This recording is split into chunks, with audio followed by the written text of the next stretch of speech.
What's up guys? Hello po sa ating lahat. Maayo buntag po at magandang araw, magandang buhay po sa ating lahat.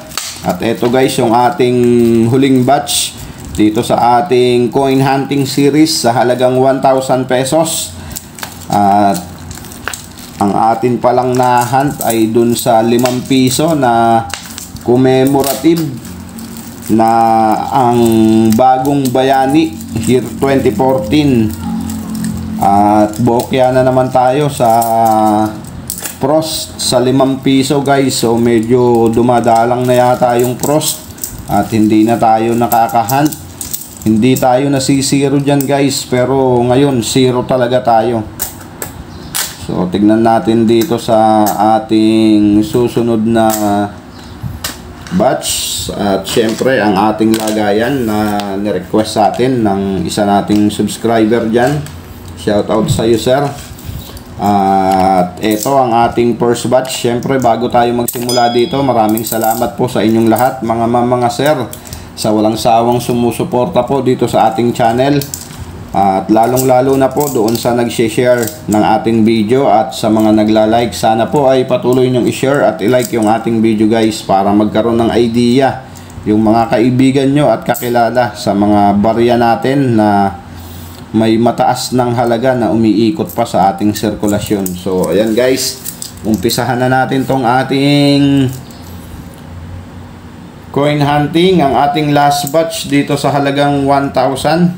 Ang ating first coin year 2018. So come on. And we have year 2018 and another 2018 on. Next coin 2018 and we have year 2020. At ito yung sisilipin lang natin guys, yung gilid mukhang walang nakalagay sa kanya, meron naman pala. At ang kanyang mint year ay year 2020. So silipin lang ulit natin year 2020. Common. Next coin, another 2019. At ang ating last coin dito sa NGC na 10 piso, year 2018. Common. At eto, puro BSP na, pati yung nandito sa ating second batch. At ang ating next coin, year 2010. Common. And we have year 2015. Come on. Next coin 2017. And we have another 2017. Next coin natin. So ayan, nakikita nyo guys, commemorative po ito, 150. So sino kaya to? Si Andres Bonifacio guys. At meron pang scotch tape na nakadikit sa kanya. So, tanggalin natin. Ayan. At dyan ka lang sa tabi. Babalikan kita mamaya. At siya na rin siguro guys yung ating i-update. So siya yung ating candidate for updating. Okay, year 2003. On. And next coin 2001. So silipin lang natin to guys. So wala namang ganong special sa kanya. Diyan ka na. At ang ating second batch guys, at may halo pa palang NGC dito na 2 piraso. So ayan. So sana pala rin tayo dito ng hard to find na hinahanap natin. At syempre bago tayo magsimula dito guys sa ating second batch, baka po hindi ka pa nakasubscribe sa ating channel. So pasuyo na po ng subscribe button dyan. At yung notification bell po, huwag mo pong kakalimutan para updated ka po sa mga coin hunting series natin at coin update na ginagawa dito sa ating channel. So ayan guys. At umpisahan na nga natin itong ating second batch. At last batch dito sa halagang 1,000 pesos. Na ipinahiram sa atin ng aking kapatid year 2020. At ang ating next coin 2018, at ayan, kaya pa rin tayo sa year 2017 dito sa NGC na 10 piso. At ito na nga ang ating puro BSP. So sana may 2007 dito at 2009. So yan po ang hinahanap natin dito sa BSP. At silipin lang natin to guys. Malabo na yung kanyang mint year. So ayan, bukod naman dyan, wala naman kakaiba. So hayaan na natin dyan yan.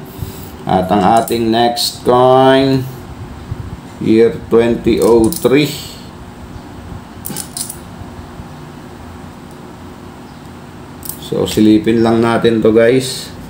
So ayan, yan pa lang.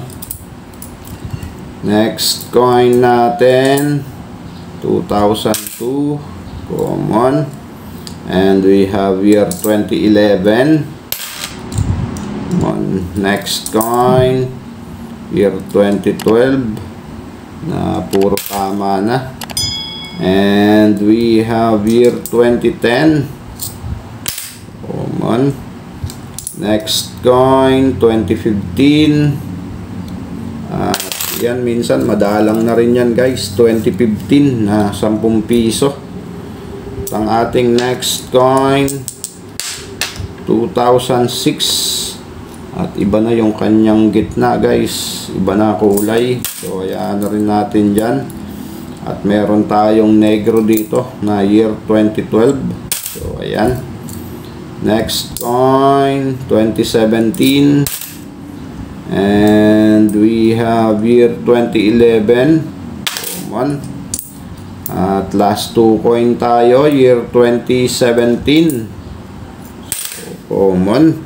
At ang ating last coin, so ayan, binebuenas pa rin tayo kahit papano guys.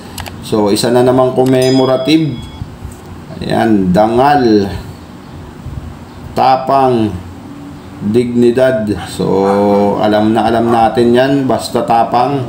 Si General yan, General Luna. So ayan, Republic of the Philippines. So nakadalawa tayong commemorative guys. So madadagdagan na naman yung ating commemorative. At i-update nga natin to guys. So alin ba ang i-update natin dito? Si Luna. So ito na lang, si Luna na lang guys. So ganun talaga, nagbabago talaga ang plano minsan. Kanina si Andres Bonifacio. So ngayon ito ang ating i-update, si Juan Luna guys. At alamin natin ang status niya ngayong 2024. At i-search lang natin dyan sa ating kaibigan na si Mang Google BSP. So mali. Yan, nagahang pa yung ating cellphone. So 10 piso commemorative numista. So ayan guys, at ayan na nga, lumabas na ang ating i-update, si Antonio Luna.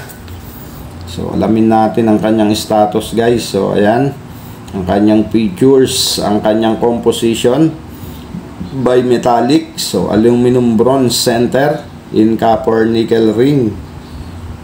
So kagaya lang siya ng ating mga ordinary na 10 piso na kagaya nito. So, yan. Diretso na nga tayo sa kanyang collector's value guys. At ayan, year 2016 yung kanyang mint year.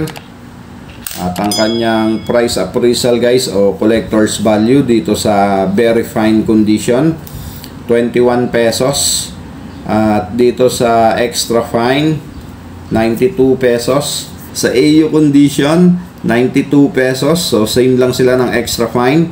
At dito sa uncirculated ay 160 pesos. So malaki na rin pala guys ang kanyang collector's value ngayon sa uncirculated condition. So ayan guys. At ang kanyang ginawa, 10 milyon guys. So ayan, napakarami nitong barya na to. Kaya masasabi nating hanggang sa ngayon ay common siya. Kaya kung magbebenta kayo nito na kagaya nito guys, circulated na. So hindi po papansinin ng mga coin collector yan. Kaya mas maganda kung ang hawak nyo ay uncirculated or AU condition. Pag naghanap po ng common yan, so iyan, dalawa lang na yan na condition ang hahanapin nila. At meron po talagang nabibili nito na yung naka blister pack. So iyon po, binibili ng 150 yata, 100 pataas guys. So yung naka blister pack, so ito po yun, papakita ko na lang sa inyo. So iyan po yung blister pack na tinatawag. At etong ating hawak, so circulated na to, at pero syempre ikikip natin to guys. At eto, medyo dumadalang na rin tong mga commemorative na to, kaya malapit na rin maubos yan sa sirkulasyon natin. Pero gaya nga ng sinasabi ko, common lang to, kaya mahihirapan kayo kung magbebenta kayo ng mga circulated na commemorative na kagaya nito. Yung mga naka-blister pack, 100% guys, bibilin sa inyo yan.